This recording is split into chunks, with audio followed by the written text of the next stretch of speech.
Kata Allah dalam surat Al-Anfal, wa a'iddu lahum mastata'tum min quwwati wa min ribatil khayli turhibuna bihi aduwallahi wa aduwakum wa akharina min dunihim la ta'lamunahumullahu ya'lamuhum wa ma tunfiqu min syai'in fi sabilillahi yuwaffa ilaikum wa antum la tuzlamun.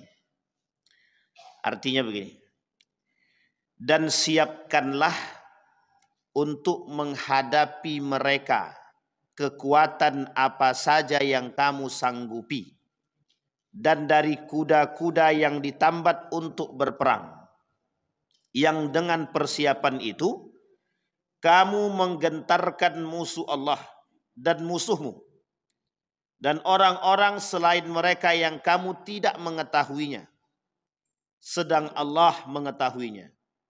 Apa saja yang kamu nafkahkan pada jalan Allah, niscaya akan dibalas dengan cukup kepadamu, dan kamu tidak akan dianiaya atau dirugikan. Baik Bapak Ibu sekalian yang berbahagia, subuh ini kita mau bahas sedikit cerita tentang revolusi Arab. Sederhananya pemberontakan orang Arab, pengkhianatan orang Arab. Orang Arab ini yang mana? Nah, nanti Bapak Ibu boleh lihat. Ada 2 poin di sini. Pengkhianatan orang Arab terhadap kerajaan Islam. Dan ini adalah aspek yang lain daripada runtuhnya Turki Utsmani. Dulu kita sudah bahas, dari awal sudah kita bahas itu tentang runtuhnya Turki Utsmani.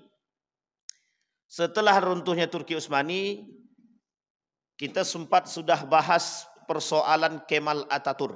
Jadi sebab runtuh Turki Utsmani itu internal dan eksternal.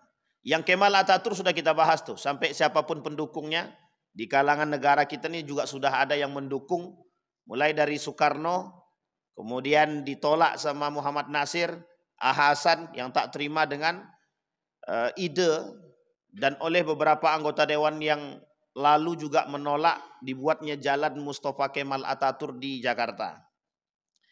Ada aspek lain atas runtuhnya Turki Utsmani. Aspek lain atas runtuhnya Turki Utsmani ini kita sebut sebagai revolusi Arab. Kalau bahasa lain Arab Spring. Ini Arab Spring. Ini sejarah aja, ini sejarah. Kita runut. Jadi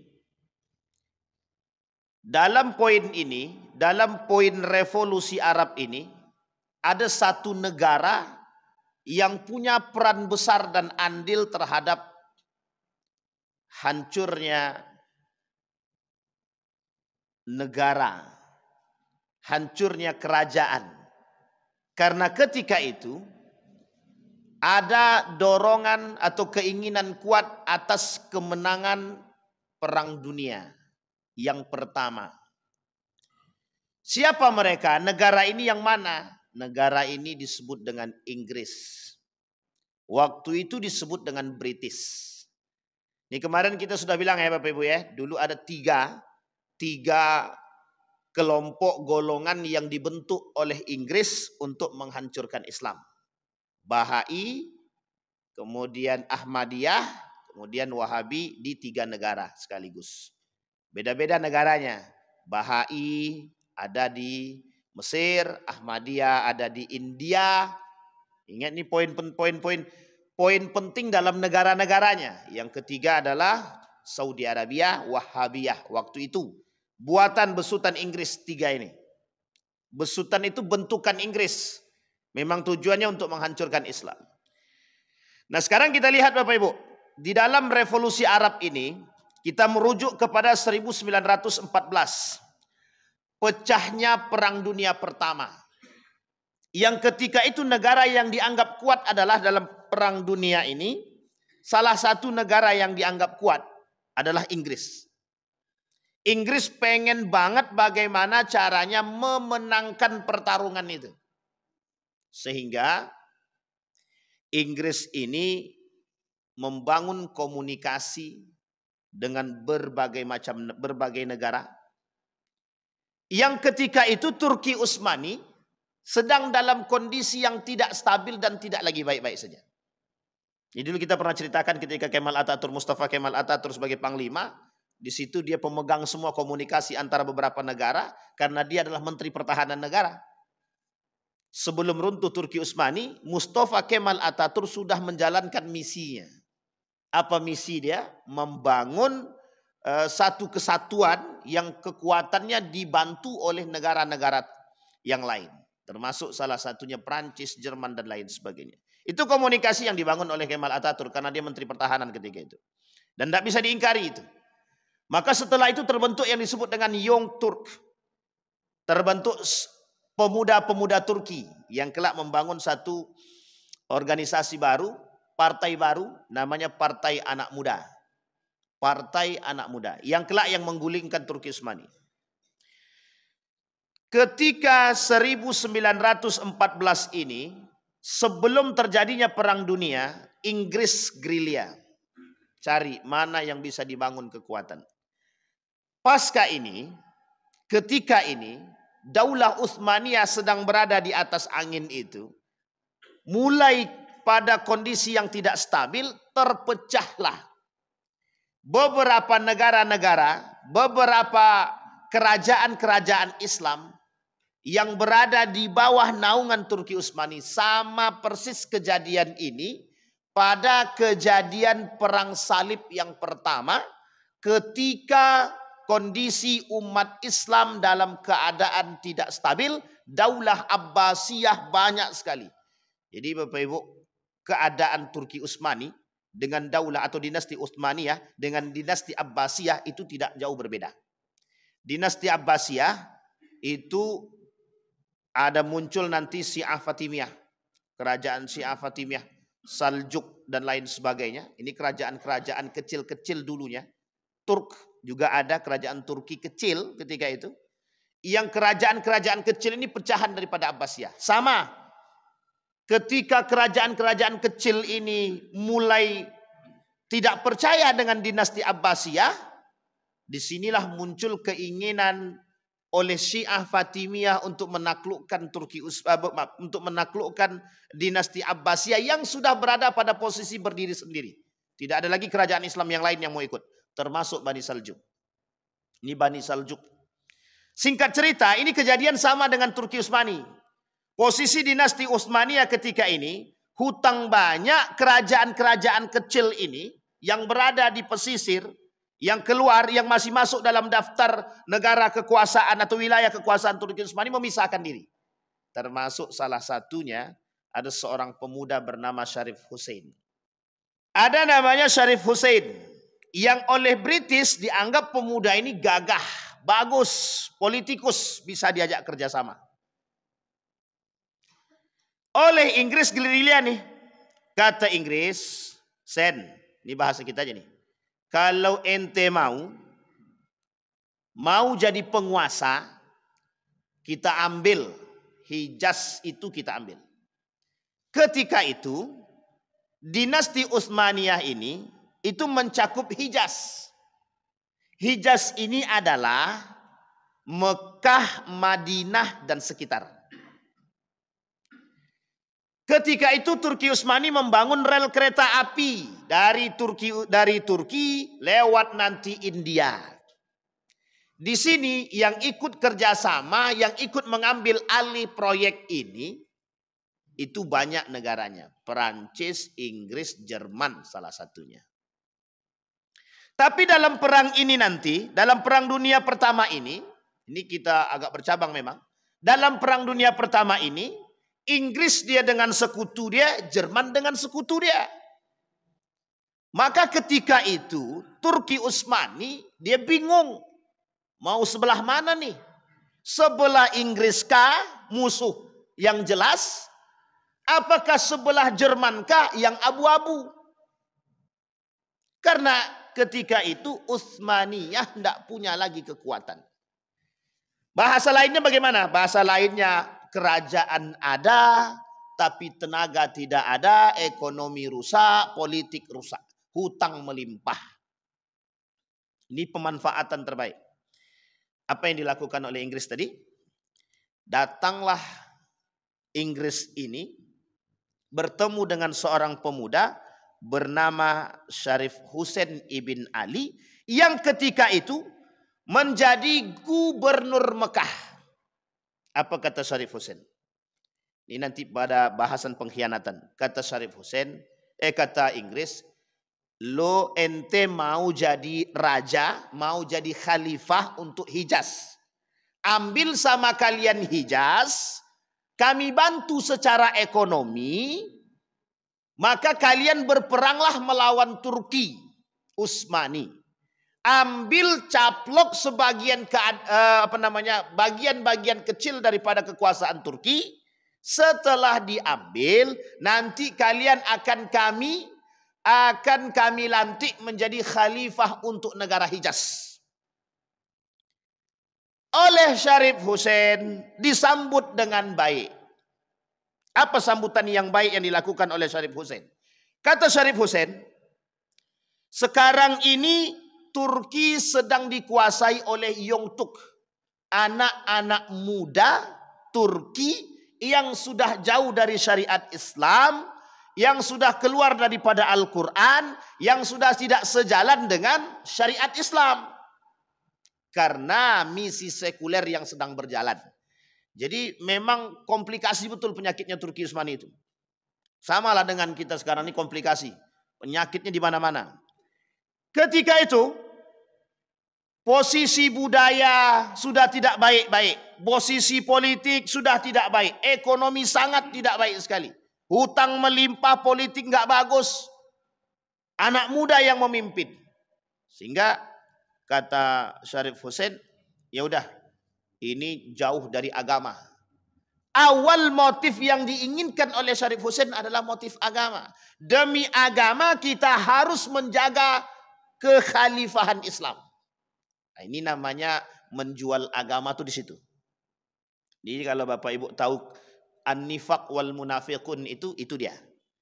Jadi sengaja diangkat isu agama untuk merebut atau mendapatkan simpati dan empati dari masyarakat bahwa pemuda-pemuda Turki, pemimpin-pemimpin Turki Utsmani hari ini sangat jauh daripada Islam, dijadikan agama sebagai landasan untuk menarik simpati masyarakat agar mau berperang. Agar mau berperang. Singkat cerita Bapak Ibu sekalian yang berbahagia, kata Syarif Hussein, dihasutlah.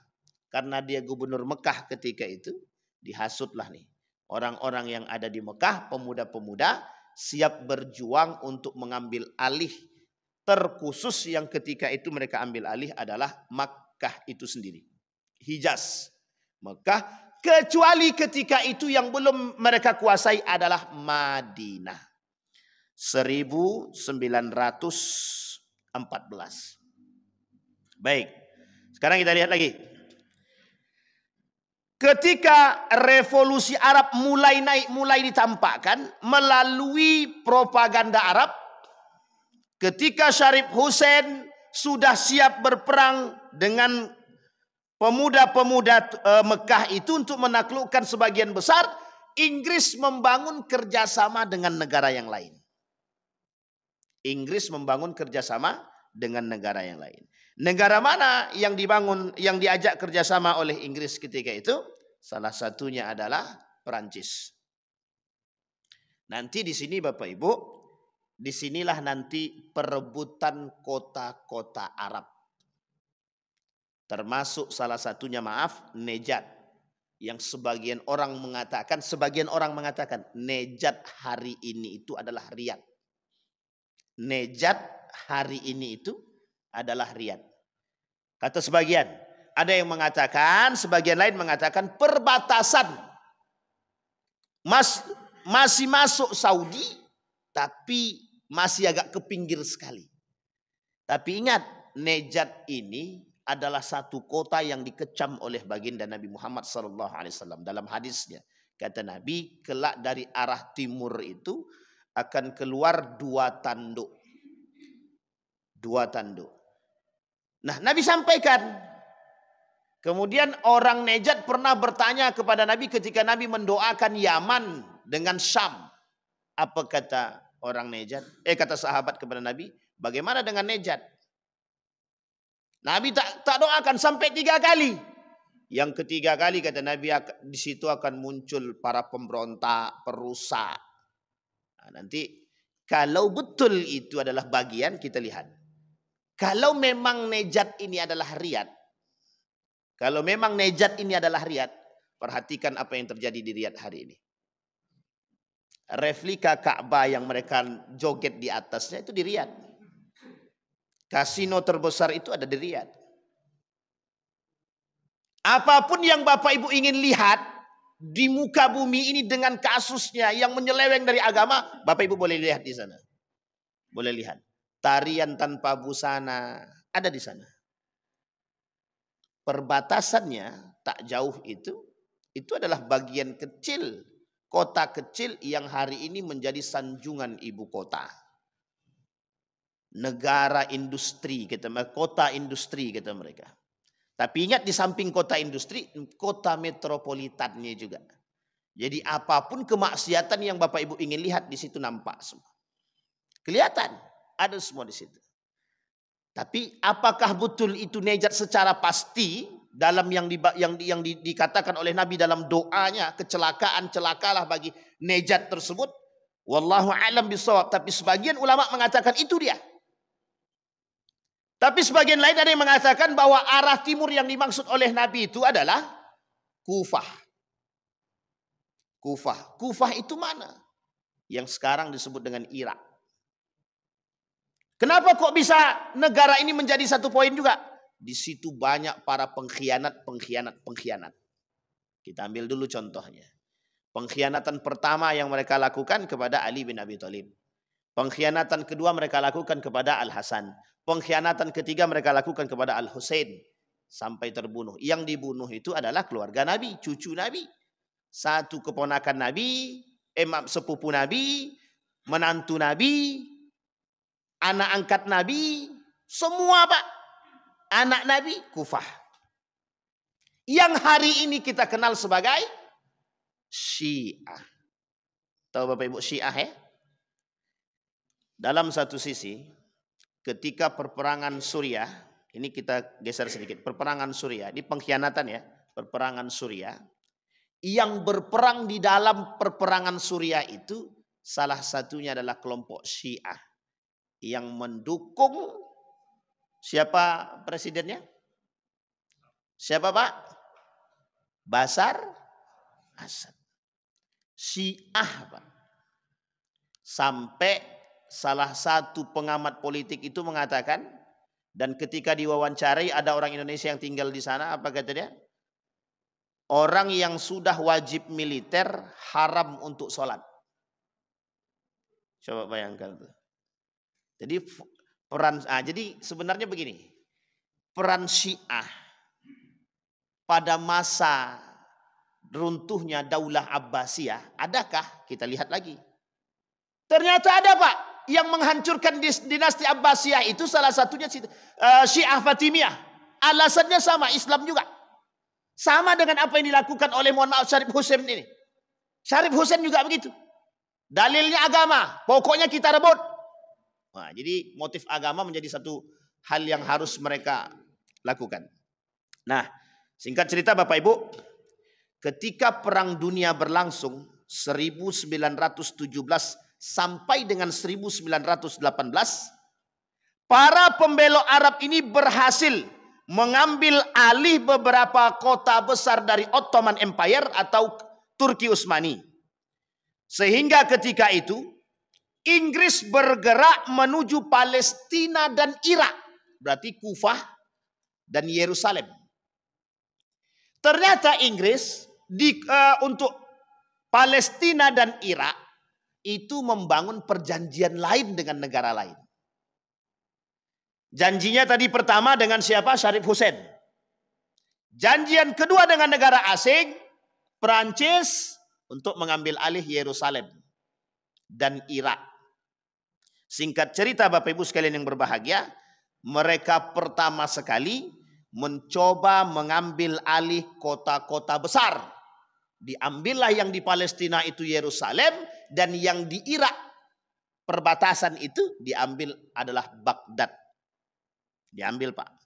Tapi ingat itu Pak, ini kondisinya nanti Bapak lihat dalam peta itu Syam.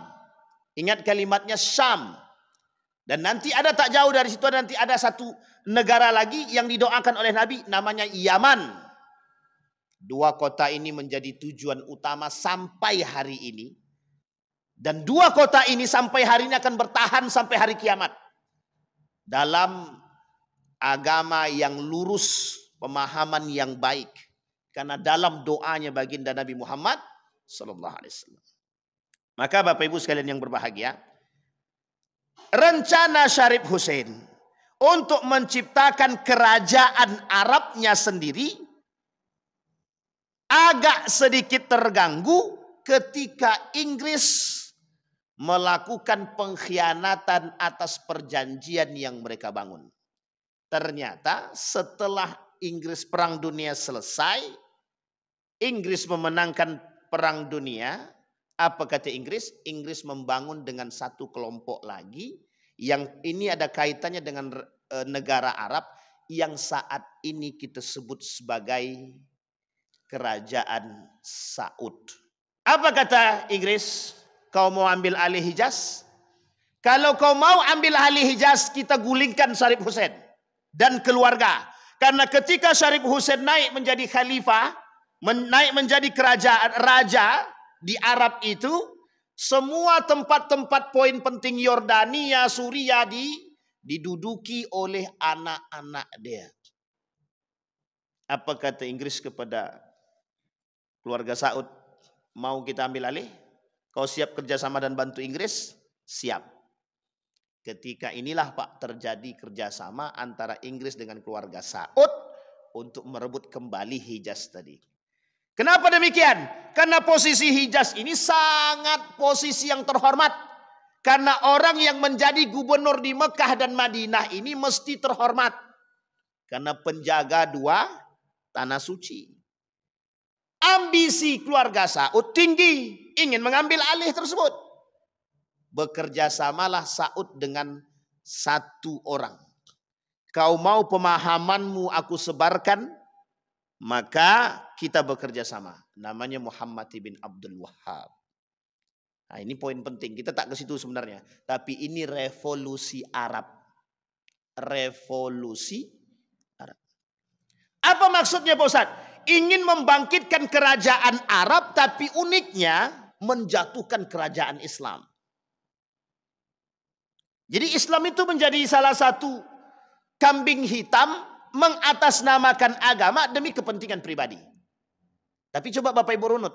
Coba runut sampai ke atas. Sampai pada masa dinasti Umayyah. Seperti itu enggak? Sama. Perebutan kekuasaan. Dengan dalih agama yang dilakukan. Ketika Muawiyah, Yazid bin Muawiyah turun ke dinasti Abbasiyah. Sampai dinasti Abbasiyah runtuh. Naik Saljuk. Bani Saljuk juga begitu memperebutkan dinasti Abbasiyah. Syiah Fatimiyah juga begitu merebutkan. Saling merebutkan satu dan sehingga sampai pada akhirnya Turki Utsmani juga begitu. Oleh negara-negara kecil, kerajaan-kerajaan kecil yang ada di sekitar Turki Utsmani memberontak terhadap Utsmaniyah dengan dalih agama, kami harus menjaga syariat Islam. Singkat cerita Bapak Ibu. Singkat cerita terus nih Bapak Ibu, karena memang sejarah. Pemberontakan yang dilakukan oleh Arab terhadap Turki Utsmani adalah demi kepentingan politik asing, hanya saja mereka tidak sadar telah ditipu oleh Inggris. Singkat cerita Bapak Ibu, dipanggil Syarif Hussein. Apa kata Inggris kepada Syarif Hussein? Kalian akan kami lantik untuk menjadi kerajaan Arab. Dan kalian akan kami lantik. Dipanggillah Pak ke salah satu daerah namanya Cyprus. Sampai dipanggil di sana, Syarif Hussein dan keluarga, bawa semua keluarga. Kita akan lantik di sana, kata Inggris. Dalam sejarahnya begitu. Dibunuhlah di situ Syarif Hussein. Dipenjarakan dulu. Sebelum dibunuh, dipenjarakan dulu. Satu keluarga semua, anak-anaknya dipenjarakan semua. Diambil alihlah. Bapak Ibu, Kalau kita ilustrasikan bahasa ini hari ini, pengkhianatan itu di mana-mana. Pengkhianatan itu di mana? Di mana-mana. PKI mengatasnamakan negara. Pengkhianat. Pengkhianat. Dan runtuhnya semua disebabkan karena aspek pengkhianatan. Sultan Abdul Hamid II itu kurang kuat apa? Kuat sangat, Pak. Sangat kuat sekali. Ketika Inggris berhasil menang dalam perang dunia, terjadi perjanjian yang disebut dengan perjanjian Balfour. Tahu Balfour Bapak Ibu? Perjanjian Balfour ini apa? Perjanjian Balfour atau yang disebut dengan deklarasi Balfour ini setelah itu dan setelah revolusi Arab. Ketika Saudi Arabia sudah berhasil diambil oleh Saud, Irak sudah diambil oleh negara asing, tinggal satu yang belum diambil. Palestina. Dibangunlah deklarasi Balfour. Apa itu deklarasi Balfour? Kita lihat. Balfour ini deklarasi perjanjian untuk mencaplok kota Yerusalem, Palestina, Baitul Maqdis yang akan diberikan oleh Inggris ketika mereka meminta bantuan dalam Perang Dunia Pertama kepada siapa? Yahudi.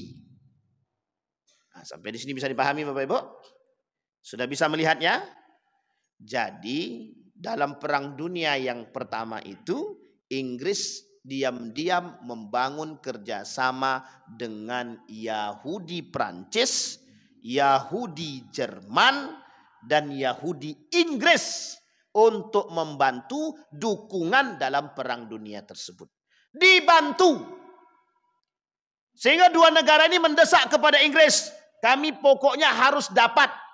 Dibangunlah deklarasi Balfour 1914 sampai 1918 itu terbangun perjanjian Balfour dan berhasil mereka ambil Palestina, Yerusalem. Setelah dapat, Yerusalem dapat, Palestina dapat. Di sini Pak poin pentingnya.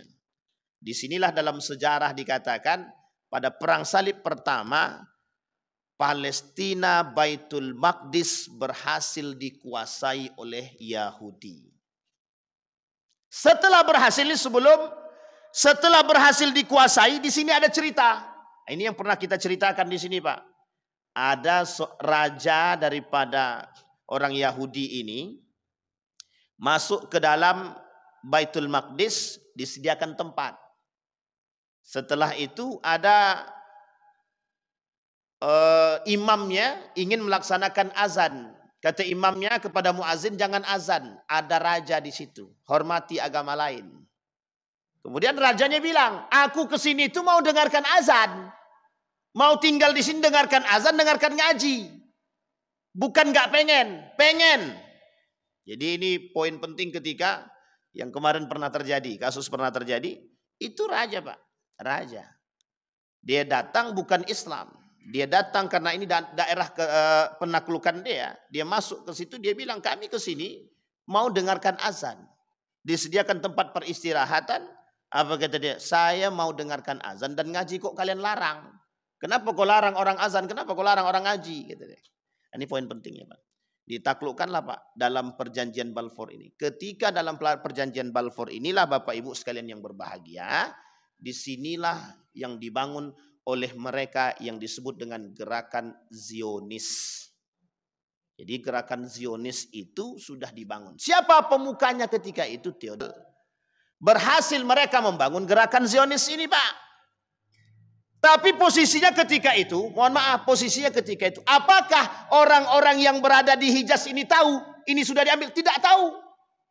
Karena tahu ya ketika itu mereka punya kerajaan, Irak punya kerajaan, ini kemudian juga punya kerajaan. Ternyata diambil alih oleh Yahudi, mereka tidak tahu.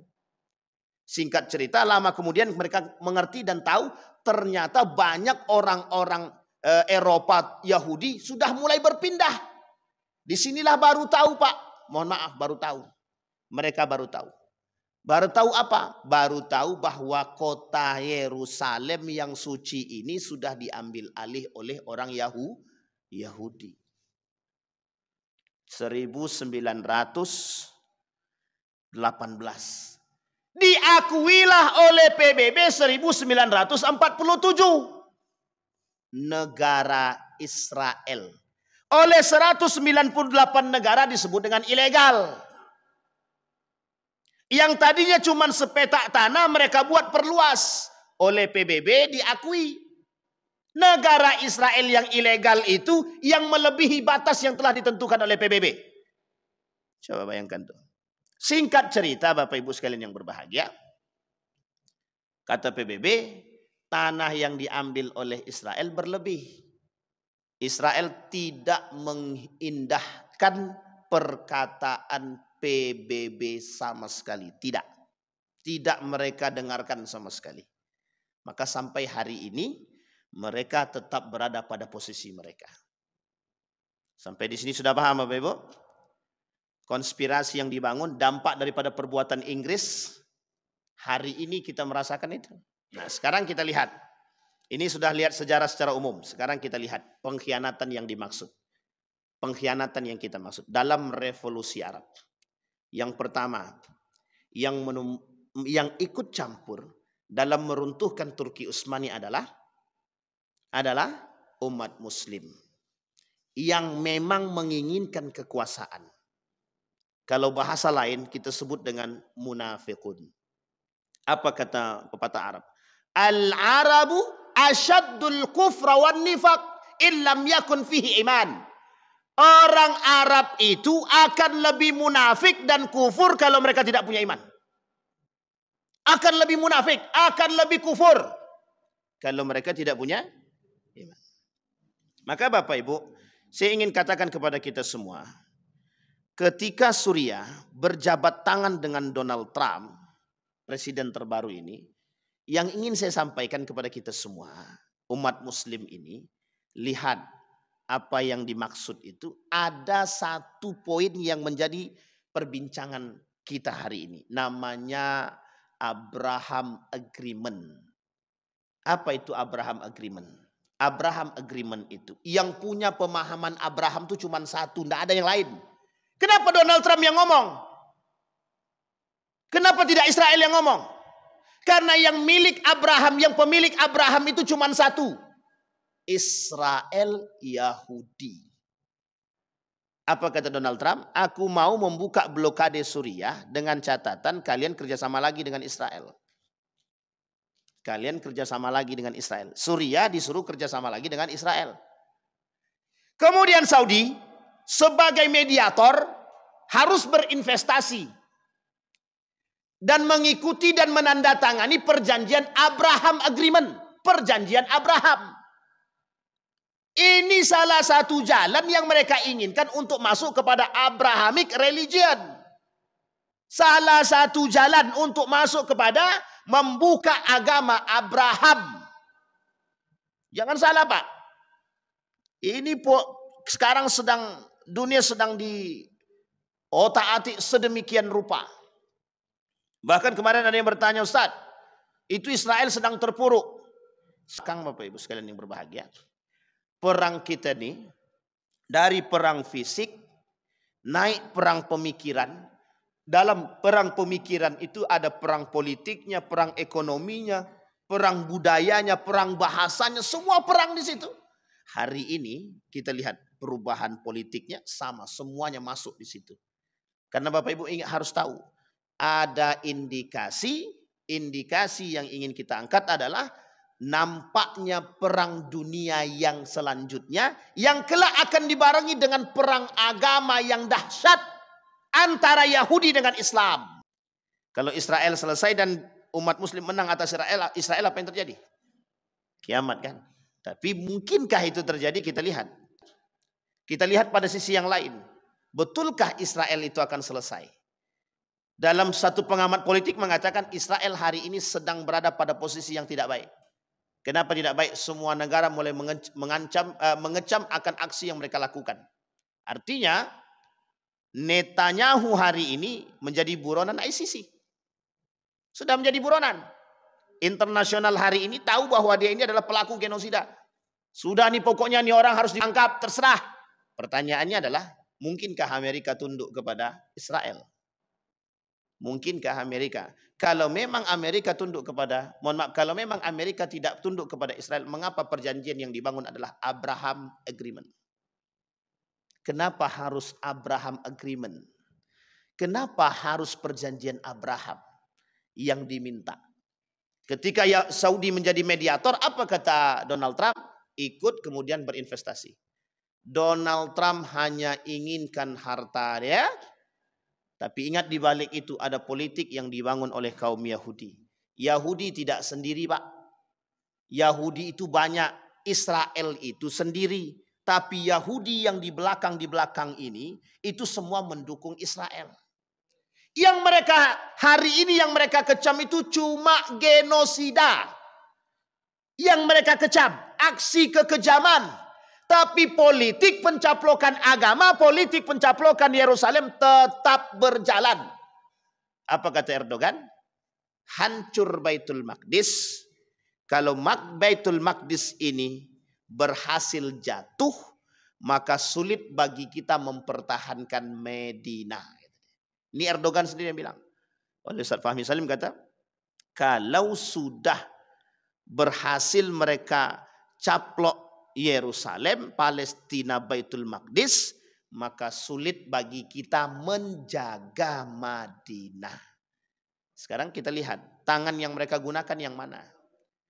Tangan yang mereka gunakan adalah tangannya kerajaan-kerajaan Islam. Bukan yang lain, Pak. Tangan-tangan kerajaan Islam. Tangan-tangan negara-negara Arab dari dulu sampai sekarang. Berarti dampak daripada Arab Spring sampai hari ini, Pak, terasa bagi umat Muslim. Pengkhianatan yang dilakukan oleh orang-orang Arab terhadap agama, yang mengatasnamakan agama demi kepentingan politik dan kerajaan. Jadi tidak salah kalau kita bilang, oh ini masalah perang ini berarti perang agama nih Ustaz, perang agama. Tapi perangnya perang politik juga. Iya, perang politik juga memang. Tapi uniknya yang dijadikan alasan adalah agama. Baik. Kemudian pada tahun 1917 dibentuklah 3 perjanjian yang bertolak belakang. Kita lihat perjanjian yang tolak belakang itu. Skenario yang dibangun atau 3 skenario politik yang dibangun yang berada di atas dunia Arab. Gerakan Arab bersikeras untuk mendapatkan kerajaan Arab yang dijanjikan lewat Syarif Hussein yang tadi. Perancis kemudian mengharapkan bagian tanah yang untuk Palestina tadi. Juga berharap untuk mendapatkan Palestina yang kelak terjadi pertempuran antara yang melawan Perancis, yang melawan Jerman, yang ketika itu tergulinglah Turki Utsmani. Jadi Bapak Ibu, pengkhianatan. Perang berakhir 1918 dengan kemenangan untuk sekutu dan luluh lantaklah kekaisaran Ottoman, meskipun ketika itu pada tahun 1922 Turki Utsmani masih ada, tapi kekuatan kerajaan sudah tidak ada. 1925 habis semua. 1925 berubah menjadi Republik Turki. Tidak lagi menjadi kerajaan Turki Utsmani. Nah, jadi Bapak Ibu sekarang kita lihat prediksi akhir zaman. Kita lihat prediksi akhir zaman. Di dalam perkataan baginda Nabi Muhammad SAW, yang menghancurkan Islam adalah umat Muslim. La yabqal Islam illa ismu wa la yabqal Quran illa rasmu. 1. Hadis yang lain. Akan muncul di tengah umatku, kata Nabi, akan muncul di tengah umatku orang-orang yang suka beryuforia. Apa maksudnya euforia di sini? Mereka yang cinta kepada dunia, mereka yang haus akan kekuasaan, mereka yang haus akan jabatan. Kata Nabi dalam hadisnya. Kemudian kita lihat apa maksud perkataan Nabi ini. Oleh para ulama hadis ditafsirkan, Pak, diterjemahkan, ditafsirkan malah. Apa kata para ulama? Keadaan akhir zaman itu Tidak jelas mana yang halal haram, mana yang benar, mana salah. Tidak kelihatan. Kenapa kok nggak kelihatan? Pelakunya Muslim. Kalau orang kafir kita tidak heran, Pak. Oh, dia kafir tak suka dengan kita, memang itu tujuan dia. Tapi kalau umat Muslim, Pak, ini yang membuat kabur tuh di sini. Apa kata mereka? Yang membuat kabur itu ya umat Muslim. Yang menghilangkan Islam ya umat Muslim. Umat Muslim yang tak suka dengan syariat Islam, umat Muslim yang tidak suka dengan Islam itu sendiri, umat Muslim yang tak suka dengan Al-Quran. Coba bayangkan. Artinya apa? Runtuhnya Islam di tangan umat Muslim itu sendiri. Revolusi Arab hanya sebatas tangan untuk menghilangkan Islam itu sendiri. Cara Inggris untuk menghancurkan Islam melalui tangan umat Muslim. Yang dilakukan oleh Snok Horgan sama Aceh. Siapa yang berhasil meluluh lantakkan Aceh itu, kerajaan Samudra Pasai itu, yang begitu kuat, yang terkenal sampai gaungnya di mana-mana itu? Seorang pemuda bernama Snok Horgan berhasil belajar di Mekah, belajar bahasa Arab, belajar Al-Quran, balik nikah dengan orang pribumi, masuk menjadi penasehat kerajaan, dihancurkannya di dalam, Pak, di dalam. Artinya siapa? Dia berhasil masuk, dia hasut para orang-orang muslim-muslim yang lain untuk memberontak kepada kerajaan. Hancur. Keberhasilan. Setelah tahu bahwa dia pemberontak, dikeluarkan. Dideportasi. Tidak tahu sampai hayatnya. Ada yang mengatakan dia meninggal di Bogor, ada yang mengatakan dia meninggal di negara dia. Karena waktu itu dia sempat menikah dengan seorang wanita di Bogor. Ini poin penting, Pak.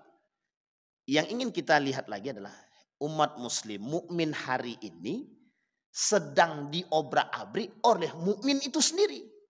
Kita ambil, Pak, mohon maaf ya, Pak, mohon maaf. Coba Bapak Ibu bayangkan satu kasus yang itu saja yang kita bahas sampai medianya begitu serius membahas, Pak.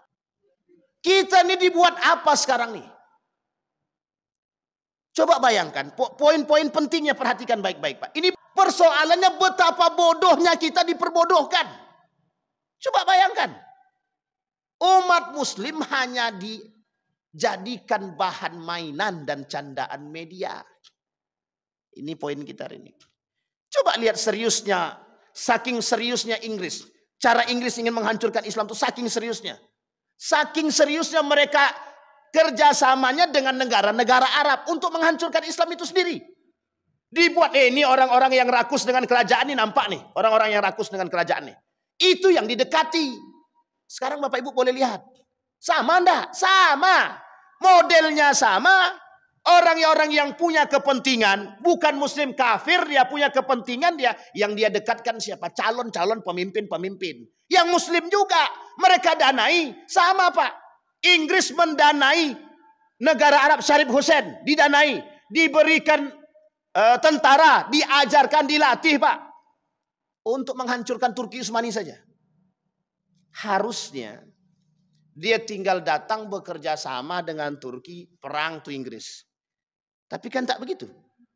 Kalau dia ada persoalan lain, Pak, apa kata mereka begini? Kalau sistemnya dinasti, ya kapan kami jadi raja? Masih ingat Pak kalimat ini ya? Kata mereka. Sama, Pak, dinasti Abbasiyah juga begitu. Apa kata kerajaan Bani Saljuk? Kalau yang dinastinya Abbasiyah sampai kiamat, ya keturunan mereka terus yang jadi pemimpin. Kapan kami Bani Saljuk? Kapan kami orang-orang Fatimiyah Mesir ini? Kapan kami orang negara-negara Islam yang kecil, kerajaan-kerajaan Islam kecil? Kapan kami jadi pemimpin yang besar? Inilah alasan, Pak. Mereka tidak mau. Kami harus jadi pemimpin. Kami jadi harus penguasa. Akhirnya apa? Umat Muslim terpecah belah. Ini kasus dan ini sudah bisa kita lihat. Terpecah belahnya umat Muslim menurunkan kekuatan Islam itu sendiri. Inilah bahasa Nabi yang terbukti dalam hadis dia. Jumlah umat Muslim banyak, tapi ternyata lemah semua.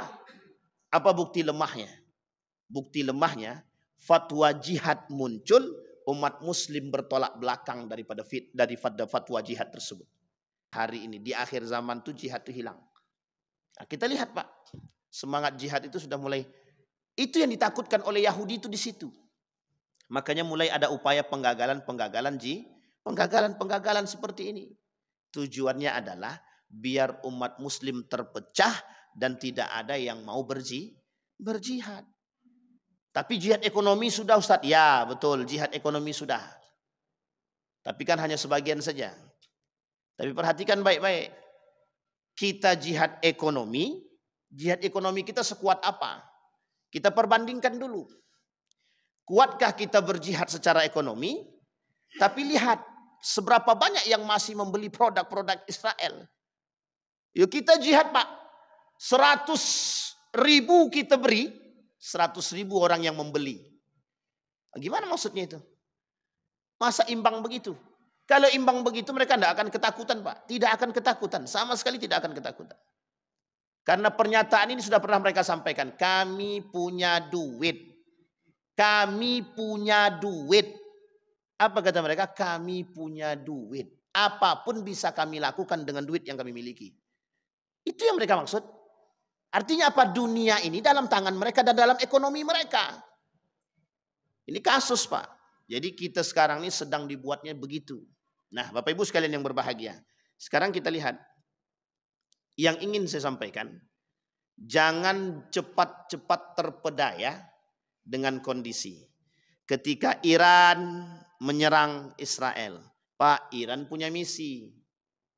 Misinya Iran belum selesai. Dari masa penaklukan Syiah Fatimiyah sampai hari ini Syiah tidak akan selesai, Pak. Syiah itu bagian daripada musuh kita, Pak. Syiah itu bagian daripada musuh. Syiah ini bermuka dua. Dia akan kerjasama dengan siapapun demi kepentingan mereka. Urusannya politik. Itu Syiah. Jangan terpedaya. Tapi ada satu lagi, Pak Ustaz. Negara-negara Arab yang lain, Pak Ustaz. Negara-negara Arab yang lain juga berpikir akan ekonomi mereka. Ini posisi kita, Pak. Jadi Bapak Ibu sekalian yang berbahagia. Revolusi Arab adalah salah satu jalan yang bisa kita lihat terjadinya pengkhianatan yang dilakukan oleh orang-orang Arab terhadap Islam itu sendiri. Maka di sini poin pentingnya. Al-Arabu asyaddul kufra wan nifaq. Kalau Arab itu orang tidak beriman, dia akan lebih kufur dan lebih munafik daripada siapa? Daripada orang yang lain. Sekarang kita lihat, Pak.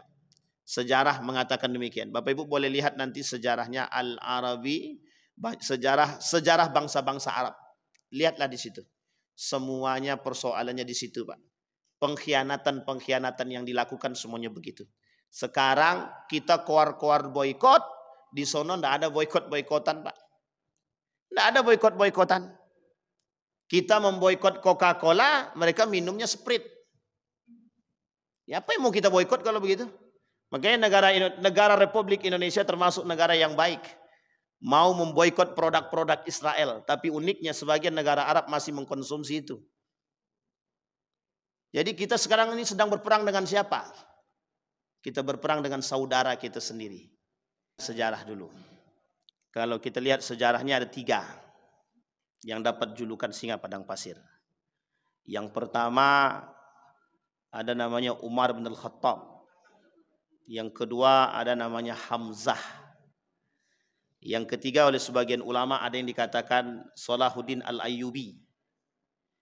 Yang ketiga yang keempat ada seorang pemuda dari kalangan orang Syiah.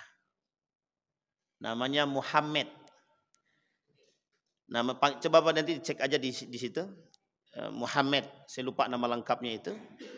Itu videonya, filmnya sudah difilmkan. Sekarang itu dalam pandangan kita. Sekarang kita lihat dalam pandangan tinjauan orientalis. Dalam tinjauan orientalis, orang yang paling berjaya di dunia ini itu ada banyak. Kita ambil contoh yang paling terkenal oleh mereka adalah Karl Marx. Sejarah sosialis Karl Marx. Ya. Sekarang pertanyaannya dalam film Lion itu apa? Siapa yang disebut dengan superhero di situ? Kan begitu. Bapak Ibu sekalian yang berbahagia, Bapak Ibu pernah nonton film Robin Hood? Ya. Jadi begini Bapak Ibu, perang kita masuk dalam perperangan dalam film-film. Islam itu berada pada kekuatan yang penuh pada masanya. Itu mereka tidak mau, Pak. Jadi gini, ketika Islam berjaya dengan para tokoh-tokoh panglimanya, ada Khalid bin Walid. Pernah difilmkan? Pernah. Tapi mereka bantah, apa kata orientalis itu perusak. Masih ingat Bapak itu kalimat itu? Salahuddin Al-Ayyubi itu terkenal sampai di mana-mana. Semua orang tahu siapa Salahuddin Al-Ayyubi itu. Itu yang hari ini, mohon maaf Pak, yang hari ini yang tidak diakui oleh kaum Yahudi. Kenapa tak diakui?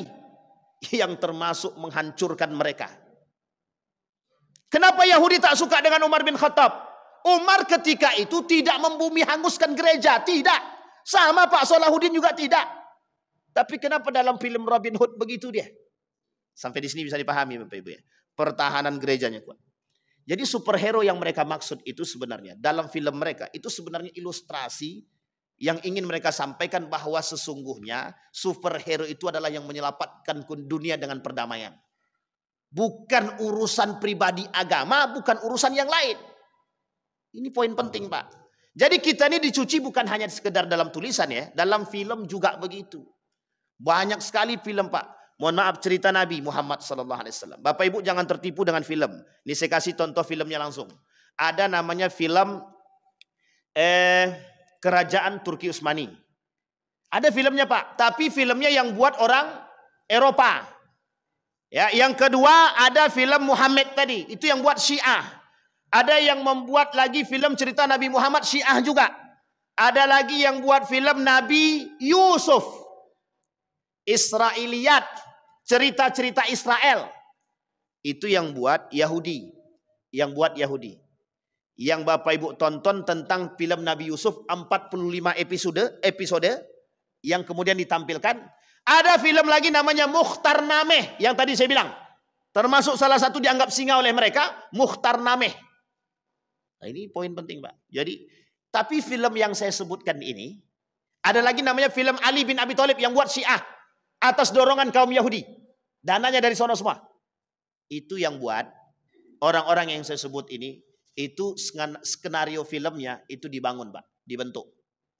Nah, nanti Bapak Ibu boleh ceklah film-film tersebut. Dan saya sudah menemukan sekian banyak film, ternyata tidak sama.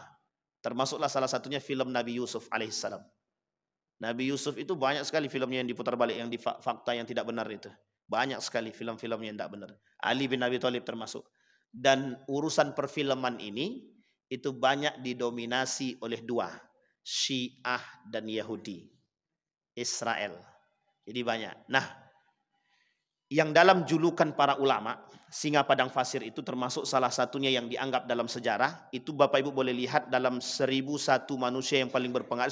1001 manusia yang paling berpengaruh dalam sejarah Islam. Nomor 3 atau nomor 4-nya itu Khalid ibn Walid. Satu baginda Nabi. Yang kedua itu Umar bin Al-Khattab. Bukan Abu Bakar, Umar bin Al-Khattab. Masuklah kemudian ada namanya Khalid ibn Walid. Di dalam 1001 manusia yang paling berpengaruh di dunia. Nomor 1-nya baginda Nabi. Kalau saya tak salah nomor 10-nya Umar bin Al-Khattab. Nomor 10. Kalau dalam Islam Umar nomor 2. Kalau di dunia Umar dibuat mereka nomor 10. Nomor 1-nya baginda Nabi Muhammad Sallallahu Alaihi Wasallam. Jadi Bapak Ibu kita punya sejarah apa? Sejarah baik semua. Hanya saja umat muslim ini terpengaruh oleh gaya hidup. Terpengaruh oleh pikiran-pikiran yang hari ini sangat sulit, sangat sulit untuk menghapus pikiran-pikiran itu karena sudah menjadi satu warisan. Ya mohon maaf Bapak, kalau kita tidak sama-sama bekerja keras untuk menghilangkan itu ya tidak bisa kita lawan. Kalau Bapak Ibu tidak mau melawan, satu-satu melawan ya itu tergantung pada kekuatan masing-masing. Insyaallah lain waktu kita coba bahas perang salib. Silakan tuh. Terakhir. Saud. Mereka namanya Bani Saud. Bani Saud di Nejad. Oh bukan, mereka ini sendiri. Jadi begini Bapak Ibu, keturunannya ya maksudnya aku tanya, keturunannya, oh dari keluarga Bani Abbasiyah kah atau dari manakah begitu? Saud ini tidak dari keluarga mana-mana. Hanya saja seorang saudagar. Saud ini di Nejad itu, dia hanya seorang saudagar saja. Saudagar tapi kaya. Jadi Arab ini punya kebiasaan. Kebiasaan Arab ini berniaga, tijarah. Dan mereka berniaga tidak di tempat. Harus keluar 3 bulan. Makanya ada namanya musim dingin, musim panas. Dan Allah sebutkan dalam Al-Quran persoalan ini. Itu pada musim-musim ini mereka keluar. Nah kalau Bapak Ibu lihat nanti anak-anak yang sekolah di sana, musim panas mesti libur mereka itu. Libur 3 bulan. Dan pada musim-musim ini mereka keluar untuk berdagang. Dan termasuklah salah satunya Ahlun Najad. Ahlun Najad ini orang kaya-kaya rata-rata. Lahirlah di situ seorang pemuda yang gagah menurut mereka dan pemahamannya bagus, yang kelak menjadi salah satu utusan Inggris. Ini disebut dengan Muhammad bin Abdul Wahab, yang ketika itu dia hanya seorang agamis, religius, tapi ada salah satu bangsawan yang sudah membangun kerjasama atau memiliki jalur perdagangan internasional. Salah satunya Bani Saud yang disebut ketika itu Ahlus Saud namanya. Keluarga Saud. Keluarga Saud ini siapa Ustaz? Yang kelak yang menggagas Saudi Arabia. Tahu Bapak Ibu ya? Yang hari ini menjadi negara yang disebut dengan Saudi Arabia. Makanya muncul pertanyaannya, mohon maaf ini pertanyaannya muncul Pak. Apa kata dia? Kenapa orang-orang yang menjadi raja-raja di Saudi itu tidak ada dari keturunan Nabi? Itu menjadi pertanyaan Pak. Kenapa kok menjadi pertanyaan? Oh ya memang bukan keturunan Nabi, bagaimana? Uang yang ketika itu kerjasama dengan Inggris mereka, uang yang ketika itu memiliki dana mereka, yang ketika itu ambisi ingin menghancurkan Syarif Husainnya mereka. Tapi ingat kalimatnya, Nejad. Poin ini yang harus kita pahami. Kenapa kok Nejad?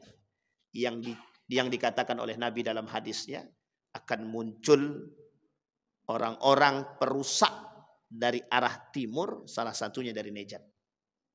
Ini yang kemudian kita paham. Jadi bukan dari dinasti Abbasiyah, bukan dari dinasti Syiah Fatimiyah, bukan juga dari dinasti Abbasiyah, Umayyah, bukan juga dari Bani Saljuk.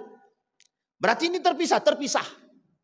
Makanya oleh sejarawan dikatakan sebenarnya kemana jalurnya Bani Saud ini? Jalur Bani Saud ini kemana? Sampai para sejarawan mengatakan hampir sulit menemukan literatur akan menemukan garis lurusnya sampai ke Daulah Abbasiyah itu. Memang tidak ada. Karena ketika itu Daulah dinasti Abbasiyah itu hanya digerogoti oleh negara-negara kerajaan-kerajaan Islam kecil saja. Tapi sudah lemah. Sudah tidak kuat. Duit sudah tak punya. Hutang sudah banyak. Sama Pak. Saud ini dia punya duit. Ini Saud ini dia punya duit. Pedagang handal dia punya duit. Sama dengan Syarif Husain. Syarif Husain ini siapa? Syarif Husain ini hanya pemuda yang agamis. Tapi politikus. Punya ambisi kekuasaan. Itu saja. Dia melihat, kata dia, Turki itu sudah nggak benar. Padahal dia cuma pengamat. Nggak ada yang lain. Duit tak punya.